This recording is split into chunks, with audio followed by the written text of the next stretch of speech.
वालेकुम my YouTube family. कैसे हैं आप सब? उम्मीद करती हैं आप सब खैरियत से होंगे। Welcome to ANS pharma series. तो आज हम लोग चैप्टर 7 स्टार्ट करने लगे हैं। जो पिछला चैप्टर था चैप्टर 6, उसमें कुछ एंड पे टॉपिक्स रह गए हैं, वो इस वजह से मैंने कवर नहीं किए क्योंकि वो सिंपैथेटिक और पैरासिम्पैथेटिक दोनों से रिलेटेड है। तो पहले जब हम सिंपैथेटिक कर लेंगे तो वो हम लास्ट पे फिर सेक्शन कवर करेंगे, ठीक है।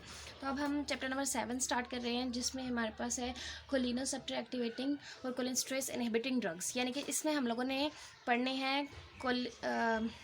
कोलिनर्जिक एगोनिस्ट्स पढ़ने हैं, डायरेक्ट और इनडायरेक्ट। इस चैप्टर में हम लोगों ने ये कवर करना है और इस वीडियो में मैं आपको जो है वो डायरेक्ट एक्टिंग कोलिनोमोमैटिक एगोनिस्ट्स के बारे में पढ़ाऊंगी। तो चलें स्टार्ट करते हैं। उससे पहले इस टॉपिक को पढ़ने से पहले हम पहले ओवरव्यू देख लेते हैं कि इसमें हमें क्या बताया गया है।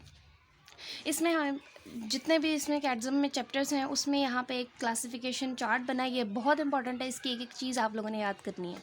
सबसे पहले कोलिनोमोमैटिक होते क्या हैं। कोलिनोमैटिक और कोलिनर्जिक ड्रग्स वो होते हैं जो कि एसिटाइलकोलिन की तरह बिहेव करते हैं, एसिटाइलकोलिन की तरह एक्ट करते हैं, ठीक है।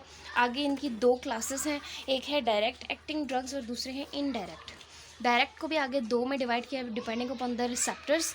तो वो है मस्कैरेनिक और निकोटिनिक। फिर मस्कैरेनिक में आगे कोलिन ईस्टर्स हैं जैसे कि एसिटाइलकोलिन और अल्कोलॉइड्स हैं जैसे कि पाइलोकार्पिन। ये क्लासिफिकेशन हो गई। फिर हमारे पास है इनडायरेक्ट एक्टिंग। उसमें सबसे पहले एड्रोफोनियम है जो कि शॉर्ट एक्टिंग है, यानी कि इसका जो ड्यूरेशन ऑफ एक्शन है वो शॉर्ट है। दूसरा क्लास है हमारे पास है कार्बामेट्स का, जिसमें एग्जांपल है नियोस्टिग्मीन, और ये इंटरमीडिएट टू लॉन्ग एक्टिंग जो यानी कि इसका ड्यूरेशन ये है। और उसके बाद लास्ट पे ऑर्गेनोफॉस्फेट्स हैं जो कि जिनका ड्यूरेशन वेरी लॉन्ग एक्टिंग है और उसकी एग्जांपल पैराथायोन है। ये हो गया इसका एक ओवरव्यू, ठीक है, जो कि हमने इस चैप्टर में कवर करना है। लेकिन अब हम इस वीडियो में डायरेक्ट एक्टिंग ड्रग्स को देखेंगे। तो चले स्टार्ट करते हैं। ये जो सेक्शन है इसमें इन ड्रग्स के कुछ नेम बताए गए हैं और साथ में जो मेन चीज़ है वो हम लोग के पास एक टेबल है जो मैं आपको दिखाती हूँ, 7.1 टेबल। जैसा कि मैंने पहले आपको बताया कि वहाँ पे सिर्फ नेम्स लिखे थे, तो ये टेबल ही उसकी समरी है, ठीक है। इसमें ये लिखे हुए हैं डायरेक्ट एक्टिंग ड्रग्स और ये सारे इनडायरेक्टिंग ड्रग्स हैं, ठीक है। हम लोगों ने इसका स्पेक्ट्रम ऑफ एक्शन यानी कि ये किन किन रिसेप्टर्स पे एक्ट करता है। ये बी यानी कि बोथ मस्कैरेनिक और निकोटिनिक, और जहाँ पे एम लिखा होगा वो सिर्फ मस्कैरेनिक, और एन जहाँ पे लिखा है वो निकोटिनिक पे एक्ट करता है। तो ये होगा स्पेक्ट्रम ऑफ एक्शन। और फार्माकोकाइनेटिक फीचर्स, हम लोग आप सब फार्माकोकाइनेटिक टर्म से फेमिलियर होंगे।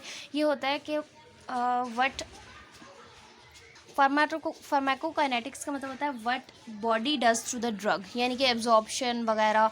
तो इसमें उसके जो फीचर्स आते हैं वो होते हैं उसकी सॉलेबिलिटी, उसका टाइम, ड्यूरेशन ऑफ एक्शन, ये सारा कुछ फार्माकोकाइनेटिक फीचर्स हैं। तो ये चीज़ हम लोगों ने मेमोराइज़ करनी है, ठीक है। ये पूरा टेबल बहुत इंपॉर्टेंट है, इसको मेमोराइज़ करना है। तो सबसे पहले डायरेक्ट एक्टिंग की तरफ चलते हैं। तो इसमें मैंने ईजिली इस तरह किया है कि ABC स्टार्टिंग में निमोनिक ABC यानी कि एसिटाइलकोलिन बेथानिकोल कार्बाकोल। फिर उसके बाद है PNNV, मैंने इस तरह इसको याद किया, ठीक है। और फिर यहाँ स्पेक्ट्रम कैसे याद किया मैंने, पहले BM आएगा और फिर बाद में तीनों में NNN आएगा, यानी कि BM। तो इस तरह हम इसको मेमोराइज़ कर सकते हैं। उसके बाद हम लोगों ने एक एक ड्रग की प्रॉपर्टी करनी है। जैसे कि एसिटाइलकोलिन की है कि ये कोलिन इस्टरेस ड्रग से जल्दी हाइड्रोलाइज हो जाता है। इसका मतलब है कि इसका जो ड्यूरेशन ऑफ एक्शन है वो शॉर्ट होगा, ये जल्दी ही डिग्रेड हो जाएगा। ड्यूरेशन ऑफ एक्शन जो है वो हम लोगों ने याद करना है और इसकी सारी प्रॉपर्टीज़ हमें याद करनी है जो इस टेबल में मेंशन है। इसका ड्यूरेशन ऑफ एक्शन हमारे पास कितना है, 5 to 30 सेकेंड्स, और ये पुअरली लिपिड सॉलेबल है। इसी तरह बाकी ड्रग्स का भी हम लोगों ने ड्यूरेशन ऑफ एक्शन भी याद रखना है और उसका क्या वो कितना लिपिड सॉलेबल है या नहीं ये भी याद रखना है सारा। इसी तरह इनडायरेक्टिंग में भी हम लोगों ने ये सारा कुछ मेमोराइज़ करना है, इसके ड्यूरेशन ऑफ एक्शन, ये कौन सा अमाइन है, क्वाटर्नरी है या टर्शरी है। टर्शरी वाला जो है वो गुड लिपिड सॉलेबल होगा, बाकी पुअर, क्योंकि टर्शरी जो है वो न्यूट्रल होता है इसलिए ये मेम्ब्रेन से ईजिली क्रॉस कर सकता है, इस वजह से एक गुड लिपिड सॉलेबल है। जबकि बाकी जो क्वाटर्नरी है वो चार्ज्ड होते हैं, इस वजह से वो पास नहीं कर सकते ब्लड ब्रेन बैरियर को। इसी तरह ये सारी क्लासिफिकेशन है, इसमें ऐसे इतनी कोई मुश्किल टर्म नहीं है, ठीक है जी। हम लोगों ने नेम्स डिस्कस कर लिए, उसकी प्रॉपर्टीज़ डिस्कस कर ली। अब हम लोगों ने क्लासिफिकेशन की तरफ चलना है। तो मस्कैरेनिक एगोनिस्ट्स के बारे में लिखा है कि ये पैरासिम्पैथोमोमैटिक होते हैं, यानी कि पैरासिम्पैथेटिक सिस्टम की तरह बिहेव करते हैं, ठीक है। उसके बाद इन्होंने क्लासिफिकेशन किस चीज़ की दी है, मस्कैरेनिक रिसेप्टर्स की। 5 टाइप्स हैं मस्कैरेनिक रिसेप्टर्स की। चले हम देखते हैं कौन सी टाइप्स हैं। जी, तो ये हैं वो टाइप्स, ठीक है। तो इसमें हमारे पास कितने रिसेप्टर्स हैं, 5 मस्कैरिनिक हैं और 2 निकोटिनिक रिसेप्टर्स हैं, M1 M2 M3 M4 M5। अब हम लोगों ने कैसे याद रखना है कि कौन सी जी प्रोटीन है। मस्कैरिनिक तो सारे जी प्रोटीन कपल्ड हैं, ठीक है। निकोटिनिक जो है वो बाद में हम डिस्कस करते हैं। अब इसमें से हम लोगों ने कैसे याद रखना है, जो M2 और M4 है ना वो इनहिबिटरी हैं GI, और बाकी जो बचते हैं M1 M3 M5 वो GQ कपल्ड हैं, ठीक है। इस तरह हमने याद रखना है। और जो GQ कपल्ड है उसमें IP3 और डैग इंक्रीज़ होता है, और जो GI कपल्ड है उसमें CAMP डिक्रीज़ होता है। इसको जो है ज़्यादा डिटेल में याद करने की ज़रूरत नहीं है, हम पहले पढ़ चुके हैं, बस हमने यही याद रखना है कि कौन सा GQ है कौन सा GI है। इसी तरह जो निकोटिनिक हैं वो जी प्रोटीन कपल्ड नहीं है, उनमें सिर्फ आयंस की गेटिंग होती है, सोडियम और पोटेशियम चैनल्स मौजूद होते हैं इन दोनों में, ठीक है। ये जो टेबल है ना ये बहुत इंपॉर्टेंट है और यही क्लासिफिकेशन में था। उसके बाद जो हम लोगों ने करना है, नेक्स्ट टॉपिक है molecular mechanism of action. Muscarinic mechanism क्या है, सबसे पहले जैसे मैंने बताया कि मस्कैरिनिक रिसेप्टर सारे के सारे जी प्रोटीन कपल्ड हैं, उसमें से कुछ GQ हैं और कुछ GI कपल्ड हैं, ठीक है। अब GQ कौन कौन से हैं, M1 M3 और M5 को इसलिए डिस्कस नहीं किया क्योंकि M4 और M5 जो है वो पेरिफ्री में इतना एक्ट नहीं करते, वो ज़्यादा CNS में इंपॉर्टेंट है, इसलिए यहाँ पे M4 और M5 को इतना डिस्कस नहीं किया। M1 और M3 जो है वो GQ कपल्ड हैं, यानी कि G प्रोटीन के थ्रू ये फोस्फोलाइपेज C को एक्टिवेट करेंगे, और जब फोस्फोलाइपेज C एक्टिवेट हो जाएगा तो ये सेकेंड मैसेंजर्स प्रोड्यूस करेगा। कौन से सेकेंड मैसेंजर्स, डैग और IP3।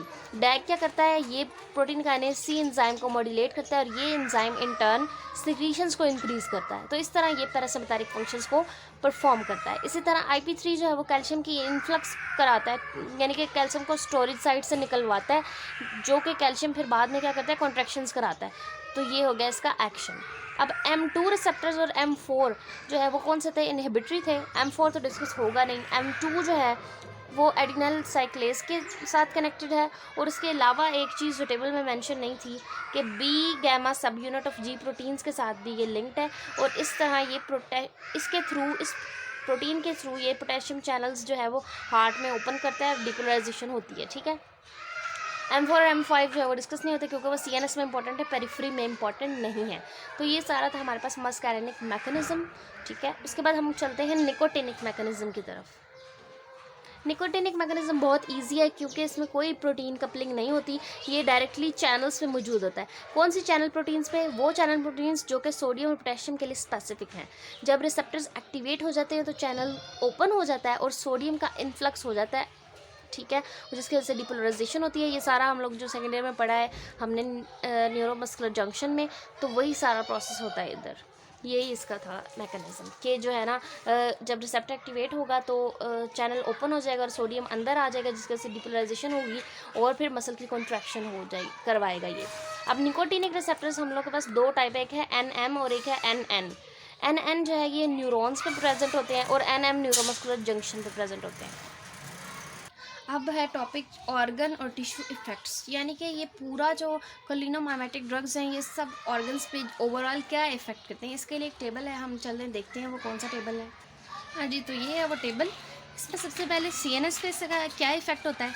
CNS पे इसका इफ़ेक्ट जो है वो स्टिमुलेटरी होगा, वो इस वजह से क्योंकि एसिटाइलकोलिन जो है वो इंक्रीज़ होता है, एगोनिस्ट जो है वो एसिटाइलकोलिन को इंक्रीज़ कराते हैं, इस वजह से ये CNS पे एक स्टिमुलेटरी इफ़ेक्ट कॉज करते हैं। अब वो स्पेसिफिकली इन्होंने बताया कि निकोटीन जो है अगर उसको लार्ज डोजेस में दिया जाए तो ये मूड को एलिवेट कर देता है, अलर्ट कर देता है हमें, और एडिक्शन भी हो जाती है अगर ज़्यादा देर लिया जाए। फिर एक और बात इन्होंने मेंशन किया है कि निकोटीन को जो शुरू में लेने वाले लोग होते हैं ना, जिन्होंने पहले एक्सपीरियंस नहीं किया होता, उनको शुरू में नोज़िया और वॉमिटिंग होती है, लेकिन बाद में वो आदी हो जाते हैं। लेकिन अगर हम लार्ज डोजेस दें तो पेशेंट को सीवियर्स भी हो सकते हैं। फाइसोस्टिग्मीन जो ड्रग है एक, उससे हमें कन्वर्जन्स और कोमा होते हैं। ये सारे इफेक्ट्स हैं ना जनरल, ये हमें याद करने हैं। क्या था इसको हम समराइज़ करते हैं, CNS में स्टिमुलेटरी इफेक्ट है, क्या होता है, मूड एलिवेट हो जाता है, अलर्टनेस, एडिक्शन हो जाती है, ठीक है। उसके अलावा अगर स्टार्टिंग में लें तो नोज़िया और वॉमिटिंग भी हो सकती है, ठीक है। और जो फाइसोस्टिग्मीन है उससे कन्वर्जन्स और कोमा हो जाता है। अब हम आई पे करते हैं कि आई में जो स्फिंटर मसल है ना आइरस का, वहाँ पे एक रिसेप्टर मौजूद है और सिलरी मसल्स पे मौजूद है। अब स्फिंटर पे जो मौजूद है तो स्फिंटर मसल आई का जब कॉन्ट्रैक्ट करता है तो हमारे पास मायोसिस होता है, यानी कि प्यूपल कंस्ट्रिक्शन हो जाती है। तो ये भी एक फंक्शन है इन रिसेप्टर्स का और कोलिनोमाइमेटिक्स का इफेक्ट है। इसी तरह जब ये सिलरी मसल्स पे एक्ट करेंगे तो ये क्या कराएंगे, अकोमोडेशन कराएंगे फॉर नियर विजन, ठीक है। अब हार्ट पे इसका क्या इफेक्ट है और कहाँ कहाँ पर रिसेप्टर्स मौजूद होते हैं, ऐसे नोड पे मौजूद होते हैं, एट्रिया, एवी नोड पे और वेंट्रिकल्स पे, ठीक है। ऐसे नोड पे ये जब एक्ट करते हैं तो क्या कराते हैं, ये हार्ट रेट को डिक्रीज़ करा देते हैं। इसी तरह जब एट्रिया पे एक्ट करते हैं तो ये कॉन्ट्रैक्टाइल फोर्स को डिक्रीज़ करा देते हैं। जब एवी नोड पे एक्ट करते हैं तो कंडक्शन वेलोसिटी को डिक्रीज़ करा देते हैं। ये सारी चीज़ें हमने याद रखनी है। वेंट्रिकल्स पे जो है वो इसका स्मॉल इफेक्ट इस वजह से होता है क्योंकि ज़्यादातर जो वेंट्रिकल की इनर्वेशन है वो एड्रीनर्जिक होती है, कॉलिनर्जिक नहीं होती, वो जो हम बाद में पढ़ेंगे। अभी फ़िलहाल हम कॉलिनर्जिक इफेक्ट्स पढ़ रहे हैं। उसके बाद ब्लड वेसल्स पे इसका क्या इफेक्ट होता है, ये वेजोडाइलेशन कराता है। डायलेशन किसके थ्रू कराता है, एंडोथीलियम डिराइव्ड जो फैक्टर होता है ना, NO, हम लोगों ने ये पहले भी पढ़ा है, उसके थ्रू ये डायलेशन कराता है। फिर ब्रोंकाई में ये क्या कराता है, ब्रोंकोस्पैज्म यानी ब्रोंको कॉन्ट्रैक्शंस। अब ये चीज़ें हम क्यों पढ़ रहे हैं, ये इस वजह से पढ़ रहे हैं कि जब हम लोग किसी पेशेंट को कोलिनोमाइमेटिक या कोलिनर्जिक ड्रग देंगे तो हमें ये सारी बातें जहन में रखनी होंगी कि इस ड्रग का ये इफेक्ट हो सकता है। यानी कि जैसे कि अब हमने पढ़ा कि ब्रोंकाई में ब्रोंको कंस्ट्रिक्शन या ब्रोंकोस्पैज्म हो सकता है, तो हम ये जो कोलिनर्जिक ड्रग्स हैं वो हम एस्थमेटिक पेशेंट को नहीं दे सकते क्योंकि हमें पता है कि उसमें ब्रोंको कंस्ट्रिक्शन होगी तो उसको ज़्यादा प्रॉब्लम हो सकती है, ठीक है, सिचुएशन ख़राब हो सकती है। तो ये सारी चीज़ें हमने जहन में रखती होती हैं जब हम एक ड्रग जो है वो पेशेंट को प्रिस्क्राइब करते हैं। इसके बाद है GIT की बारी।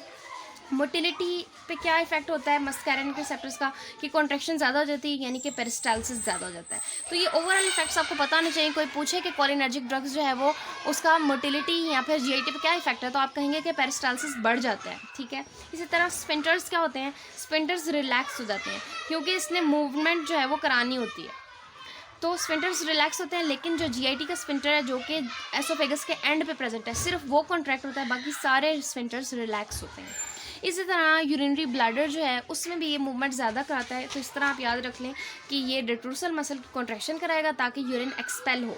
इसी तरह जो स्फिंक्टर है उसको रिलैक्स करा देगा ताकि जो यूरिन है वो एक्सपेल हो सके, तो ये इसका स्टिमुलेटरी इफेक्ट है ब्लैडर पे। इसी तरह स्केलेटल मसल की भी जो है ना वहाँ पे भी ये एक्टिवेट कराता है और कॉन्ट्रैक्शन को करवाता है, ठीक है। इस तरह ग्लैंड्स में भी ये सिक्रीशंस को बढ़ाता है, ठीक है। तो ये सारे इफेक्ट्स आई होप आपको समझ आ गए होंगे, तो आपको इसको अच्छे से मेमोराइज़ करना है क्योंकि यही टेबल जो है कोलिनोमाइमेटिक्स की बेस है। अब हम लोग देखते हैं कि पैराग्राफ में क्या लिखा है जी। तो इसमें सबसे पहले तो ये लिखा है कि हम लोगों ने टेबल को कंसल्ट करना है, वो टेबल जो भी मैं आपको करवा चुकी हूँ, ठीक है। उसके बाद उन्होंने यहाँ पे कुछ एक्सेप्शंस बताई हैं, कुछ वियर्ड चीज़ें जो कि नॉर्मली पैरासिम्पैथेटिक सिस्टम में नहीं होती, लेकिन ये ड्रग्स जो हैं कोलिनर्जिक ड्रग्स जो हैं वो सिम्टम्स करवाते हैं शो, ठीक है, वो चीज़ें हमने करनी है। अब जैसे इन्होंने बोला कि जो हम लोगों ने पढ़ा था कि ब्लड वेसल्स में इनका क्या इफेक्ट है, वेजोडाइलेशन हमने पढ़ा, लेकिन नॉर्मली जब हम पैरासिम्पैथेटिक नर्व डिस्चार्ज या पैरासिम्पैथेटिक इनर्वेशन की बात करें तो वो वेजोडाइलेशन नहीं कराती, वो कंस्ट्रिक्शन कराती हैं। तो फिर ये वेजोडाइलेशन होती क्यों है, ये जैसे कि हम लोगों ने टेबल में भी पढ़ा कि ये एंडोथीलियल डिराइव्ड रिलैक्सिंग फैक्टर की वजह से होती हैं। और ये कहाँ पे प्रोड्यूस होता है, उन वेजल्स पे जहाँ पे जो इनर्वेटेड नहीं होते, यानी कि अनइनर्वेटेड मस्कैरिनिक रिसेप्टर्स जहाँ पे मौजूद हों वहीं पे NO प्रोड्यूस होगा और फिर वो वेजोडाइलेशन कराएगा। क्योंकि अगर हमने पढ़ा कि इनर्वेशन तो जो है वो वेजो कंस्ट्रिक्शन कराती है, तो वेजोडाइलेशन वहीं पे होती है जहाँ पे इनर्वेशन ना हो। इसी तरह उन्होंने यहाँ पे बताया कि वैसे हमने यहाँ पे जब हम लोगों ने टेबल पढ़ा तो हमने कहा कि यहाँ पे हार्ट रेट जो है वो डिक्रीज़ होता है, लेकिन हम लोग काफ़ी जगह पे रिफ्लेक्स टैकीकार्डिया देखेंगे। ये क्या, हम लोगों ने तो हार्ट रेट डिक्रीज़ पढ़ा था यानी कि ब्रेडिकार्डिया, तो ये टैकीकार्डिया कहाँ से आ गया, ये रिफ्लेक्स है यानी कि इनडायरेक्ट इफेक्ट है। अब मैं आपको समझाती हूँ। होता ये कि जब हम लोगों ने ऊपर पढ़ा कि NO की वजह से वेजोडाइलेशन जब हो जाती है, तो वेजोडाइलेशन जब ब्लड वेसल्स की हो जाती है तो ब्लड जो प्रेशर है वो डिक्रीज़ हो जाता है। जब ब्लड प्रेशर डिक्रीज़ हो जाए तो बेरो रिसेप्टर रिफ्लेक्स जो है वो क्या करता है, वो सिंपैथेटिक सिस्टम को एक्टिवेट कर देता है ताकि जो ब्लड प्रेशर डिक्रीज़ हुआ है उसको इंक्रीज़ करके फिर से नॉर्मल कर दे। तो सिंपैथेटिक सिस्टम फिर क्या करता है, हार्ट रेट को इंक्रीज़ कर देता है क्योंकि ये उसकी एक्टिविटी है, और फिर इस तरह रिफ्लेक्स टैकीकार्डिया हमारे पास होता है, जो कि नॉर्मली जो है वो इनर्वेशन जो है वो ब्रेडिकार्डिया कॉज करती है, लेकिन टैकीकार्डिया इस तरह होता है जो मैंने आपको भी मैकेनिज्म समझाया, ठीक है। इसी तरह बहुत सारी चीज़ें हैं, जैसे कि मैंने बताया कि स्वेट ग्लैंड्स तक जो है ना वो कोलिनर्जिक जाता है, लेकिन वैसे वो जो है वो सिंपैथेटिक का फंक्शन है। तो ये सारी तीन जो है वो एक्सेप्शंस थी। उसके बाद हम लोगों ने एक और इम्पॉर्टेंट कॉन्सेप्ट करना है कि जो गैंग्लियाज हैं, जो हमारे पास गैंग्लियाज मौजूद होते हैं उसको जब हम स्टिमुलेट करेंगे तो कौन से ऑर्गन पे क्या इफेक्ट प्रोड्यूस होगा, क्योंकि गैंग्लिया से जो इन्फॉर्मेशन है वो सिम्पैथेटिक के पास भी जाती है और पैरासिम्पैथेटिक के पास भी। तो फिर ओवरऑल इफेक्ट क्या देखने को मिलेगा, वो देखने को मिलेगा कि अगर हम एक पहले ऑर्गन को देखेंगे कि उसमें ज़्यादा इनर्वेशन जो है वो किस चीज़ की है। जैसे कि अगर हम ब्लड वेसल्स को कंसिडर करें तो उसमें हम देखते हैं कि जो ब्लड वेसल्स हैं उनमें सिम्पैथेटिक सिस्टम डोमिनेट कर जाता है। तो जब हम ऑटोनोमिक गैंग्लिया को ब्लड वेसल्स एक्टिवेट करेंगे तो ब्लड वेसल्स में क्या होगा, वेजोकंस्ट्रिक्शन, क्योंकि सिम्पैथेटिक सिस्टम डोमिनेंट है यहाँ पे। इसी तरह जब आप गट को देखें तो गट में पैरासिम्पैथेटिक सिस्टम डोमिनेंट है, तो अगर हम ऑटोनोमिक गैंग्लिया को एक्टिवेट करेंगे तो वहाँ पे पेरिस्टाल्सिस इंक्रीज हो जाएगा, यानी कि पैरासिम्पैथेटिक फंक्शंस इंक्रीज हो जाएंगे। तो ये सारा कॉन्सेप्ट था इसमें, ठीक है। उसके बाद है हमारे पास क्लिनिकल यूज़, ठीक है। क्लिनिकल यूज़ में उन्होंने बताया कि ये जो ड्रग्स हैं, ये कोलिनर्जिक ड्रग्स जो हैं बहुत सारे डिजीज़ में काम आते हैं, जैसे कि ग्लूकोमा के ट्रीटमेंट में, स्ट्रोजन सिंड्रोम के में, और ऐसे ब्लैडर बॉवल जहाँ पे कोलिनर्जिक एक्टिविटी कम हो गई हो उनको दोबारा रिस्टोर करने में। अब जैसे कि मैं बताती हूँ, जो स्ट्रोजन सिंड्रोम है इसमें ग्लैंड्स डिस्ट्रॉय हो जाते हैं, यानी कि सिक्रीशंस कम हो जाती हैं। तो अगर हम इस केस में कोलिनर्जिक ड्रग देते हैं तो सिक्रीशंस बढ़ा दी जाएंगी, तो फंक्शन नॉर्मल हो सकता है। तो इस तरह ये काफ़ी जगह पे यूज़ होते हैं। अब इन्होंने कुछ एग्जांपल्स दी हैं जो डायरेक्ट एक्टिंग, यहाँ पे हम लोगों ने जो चीज़ें हैं वो याद करने वाली हैं। डायरेक्ट एक्टिंग निकोटिनिक एगनिस्ट जो होते हैं वो, उसमें एक एग्जांपल भी दी हुई है, वेरन इक्लाइन एक ड्रग है जो हम पिछले टेबल में भी पढ़ चुके हैं। ये क्या करता है, स्मोकर्स को स्मोकिंग हैबिट से निजात दिलाने में मदद करता है। इसी तरह सक्सिनाइल कोलिन क्या करता है, मसल पैरालिसिस अचीव करने में हेल्प करता है, ठीक है। फिर इस तरह कुछ इनडायरेक्ट एजेंट्स हैं, जैसे कि निकोटीन और नियोनिकोटिनॉइड्स जो हैं वो इंसेक्टिसाइड्स के तौर पे यूज़ होते हैं। वेरन इक्लाइन हम पहले से पढ़ चुके हैं। तो ये कुछ ड्रग्स थे जो हम लोगों ने पढ़े हैं, रिवाइज करते हैं। वेरन इक्लाइन क्या करता है, स्मोकर्स को उनकी ये जो हैबिट है इससे निजात दिलाता है। सक्सिनाइलकोलिन क्या करता है, ये पैरालिसिस कराता है मसल्स की। उसके अलावा जो निकोटीन और निकोटिनॉइड्स हैं ये क्या करते हैं, ये इंसेक्टिसाइड्स के तौर पे यूज़ होते हैं। तो ये इसका क्लिनिकल यूज़ हो गया। अब हम चलते हैं टॉक्सिसिटी की तरफ। ये लास्ट टॉपिक है हमारा, मस्कैरेनिक टॉक्सिसिटी। टॉक्सिसिटी होती क्या है, यानी कि अगर कोई एगनिस्ट, कोई ड्रग जो है जैसे कोलिनर्जिक एगनिस्ट अगर हम बहुत ज़्यादा यूज़ करते हैं रिसेप्टर पे, तो फिर उसका क्या इफेक्ट होगा। ऑब्वियसली जो हम लोगों ने टेबल में इफेक्ट्स पढ़े हैं वो बहुत ज़्यादा हो जाएंगे, जैसे कि सिक्रीशंस बहुत ज़्यादा हो जाएंगी, जीआईटी मोटिलिटी यानी पेरिस्टाल्सिस बहुत ज़्यादा होगा, ब्रोंकोस्पैज्म बहुत ज़्यादा होगा, यानी कि जितने भी हमने ये सारे फंक्शंस पढ़े हैं वो बहुत ज़्यादा हो जाएंगे। तो ये सारा हम लोगों ने ये लिखना है, ब्रोंकोस्पैज्म बहुत ज़्यादा हो जाएगा, मियोसिस हो जाएगा, ये सारा कुछ हम लोगों ने मस्कैरेनिक टॉक्सिसिटी में लिखना है। अब यहाँ पे एक बात इन्होंने की है कि ट्रांजिएंट ब्रेडिकार्डिया होता है और उसके बाद फिर रिफ्लेक्स टैकीकार्डिया होता है। तो ये बात मैं पहले भी समझा चुकी हूँ, दोबारा समझा देती हूँ कि वैसे तो ड्रग्स का ये इफेक्ट है कि वो हार्ट रेट को डिक्रीज़ कर देते हैं, लेकिन होता है ये कि इसका एक और भी इफेक्ट है कि ये वेजोडाइलेशन भी कराता है ड्रग। तो जब वेजोडाइलेशन होती है तो बीपी डिक्रीज़ हो जाता है। जब बीपी डिक्रीज़ होता है तो क्या होता है कि जो बेरो रिसेप्टर रिफ्लेक्स है वो एक्टिवेट हो जाता है और वो सिंपैथेटिक सिस्टम को एक्टिवेट करता है कि बीपी डिक्रीज़ हो रहा है उसे बढ़ा दो। जब बीपी को वो बढ़ाने जाता है तो साथ ही साथ उसका फंक्शन क्या है कि वो टैकीकार्डिया भी कराता है। तो इस तरह जो है हमारे पास रिफ्लेक्स टैकीकार्डिया भी होता है, ठीक है। उसके बाद यहाँ पे इन्होंने बोला हुआ है कि बहुत सारे ऐसे अल्कलॉइड्स हैं जैसे कि मस्करीन वगैरह, वो मशरूम्स में भी प्रेजेंट होते हैं। उसमें स्पीशीज़ के नेम भी बताएं, अमेनिटा मस्कैरिया। तो ये जो हैं ये शॉर्ट टर्म ड्यूरेशन के लिए जो है वो मस्कैरेनिक पॉइजनिंग कराते हैं। उसके सिम्टम्स क्या हैं, नोजिया हो जाता है, वॉमिटिंग हो जाती है, डायरिया हो जाता है।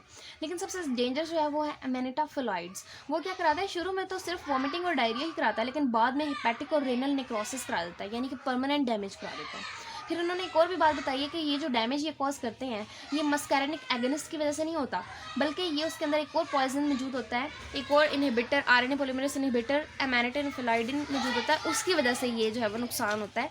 मस्कैरेनिक एगनिस्ट का कोई कसूर नहीं होता। तो ये थी मस्कैरेनिक टॉक्सिसिटी। निकोटिनिक टॉक्सिसिटी में ये होता है कि जब निकोटिनिक एगनिस्ट बहुत ज़्यादा एक्टिवेट हो रिसेप्टर, तो क्या हो जाता है कि वैसे तो वो कॉन्ट्रैक्शन कराता है, मसल की कॉन्ट्रैक्शन कराता है, लेकिन जब बहुत ज़्यादा एक्टिवेट हो जाए तो फिर फेसिकुलेशन होती है और साथ में पैरालिसिस हो जाता है। तो ये पैरालिसिस मेनली इसका जो है वो टॉक्सिसिटी है, ठीक है।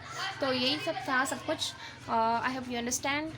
If you have any query you can ask. Thank you. अल्लाह हाफिज़।